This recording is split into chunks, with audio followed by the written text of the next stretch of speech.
ప్రముఖ టీవీ ఛానల్లో యాంకర్గా జర్నలిస్ట్గా పనిచేసినటువంటి స్వేచ్ఛ మృతికి సంబంధించినటువంటి నిందితుడిని పూర్ణచందర్ని పోలీసుల అదుపులోకి తీసుకొని కొద్దిసేపటి క్రితమే మెజిస్ట్రేటివ్ ముందు హాజరుపరిచారు. ప్రస్తుతం మనతో పాటు ఏసీపీ ఉన్నారు.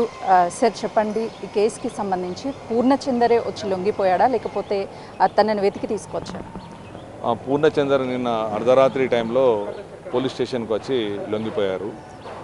అతని తప్పును అంగీకరించారు. ఇట్లా నాతో తప్పు జరిగింది, నేను ఆమె మ్యారేజ్ చేసుకుంటా అని నేను చెప్పాను, నేను ఆ ప్రామిస్ నేను ఫుల్ఫిల్ చేయలేకపోయాను, ఆ ప్రామిస్ ఫుల్ఫిల్ ఆమె ప్రెషర్ చేసినారు ప్రామిస్ చేయమని, కానీ నేను చేయలేకపోయాను.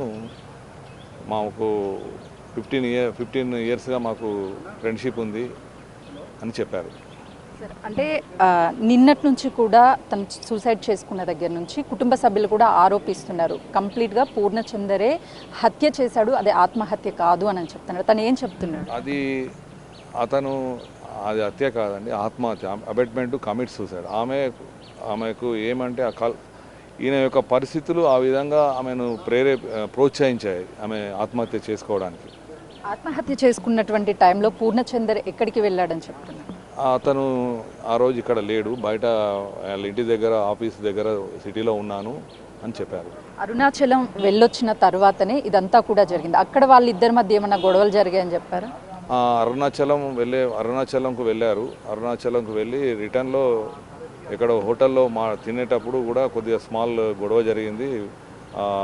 అదే విషయంలో, ఏది మ్యారేజ్ విషయంలో నేను చేసుకోనని కరాఖండిగా చెప్పడంతో ఆమె చాలా ఫీల్ అయింది అని చెప్పారు. మొదటి నుంచి తను పెళ్లి చేసుకుంటాడు అని కమిట్మెంట్ ఇచ్చాడు, ఆ తర్వాత చేసుకోనని చెప్పాడు అని అంటున్నారు. అంటే అది అంగీకరించాడా? అది అంగీకరించాడు. ఫాల్స్ ప్రామిస్ చేసినందుకే ఆమె ఆత్మహత్య చేసుకున్నదని మాకు ప్రైమా పేజీ ప్రూవ్ అయింది ఇన్వెస్టిగేషన్లో, పరిశోధనలో. ఏమేమి సెక్షన్స్ కింద కేసు నమోదు చేశారు? అబెట్మెంట్ కమిట్ సూసైడ్ కిందనే సెక్షన్స్ పెట్టి అతను ఇప్పుడు కోర్టుకు జ్యుడిషియల్ కస్టడీకి పంపడం జరిగింది. వాళ్ళ తల్లిదండ్రులు ఆరోపిస్తుంది ఏంటి అని అంటే, ఆల్రెడీ పెళ్లి అయ్యింది, విజయవాడలో తాళి కట్టాడు అని చెప్తున్నారు. అలాంటి ఎవిడెన్స్ ఏమన్నా మీరు కలెక్ట్ చేశారా? అతను ఎవిడెన్స్ అయితే మాకు ఇప్పటివరకు సోఫార్ ఏమీ ఇవ్వలేదు. అది మాకు ఇంకా ఇన్వెస్టిగేషన్లో ఉంది కేసు. ఇది ఫర్దర్ ఫ్యూచర్లో మనము ఇంకా పోలీస్ కస్టడీ ఇవన్నీ ఉంటాయి. అప్పుడు ఏమన్నా చెప్తే మీకు మళ్ళీ మేము విల్ ఇన్ఫార్మ్ యూ.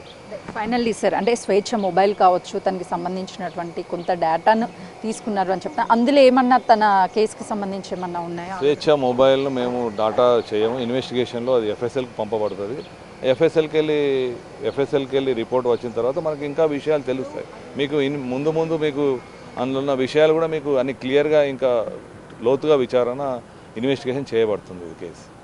ప్రస్తుతం చూస్తున్నాం కదా, పూర్ణచందర్ని అడ్వకేట్ జడ్జి ముందు హాజరుపరిచిన తర్వాత రిమాండ్కి తరలిస్తారు. తనకి సంబంధించినటువంటి మొదటి నుంచి పెళ్లి చేసుకుంటానని చెప్పేసి తనకి ప్రామిస్ చేసిన తర్వాత దాన్ని బ్రేక్ చేశాను కాబట్టే మోసపోయాను అని భావించినటువంటి స్వేచ్ఛ సూసైడ్ చేసుకుంది అని చెప్పేసి పూర్ణచందర్ అంగీకరించారు అని ఏసీపీ చెప్తున్నారు. కెమెరామెన్ హరీష్తో సుజాత, చిక్కడపల్లి పోలీస్ స్టేషన్.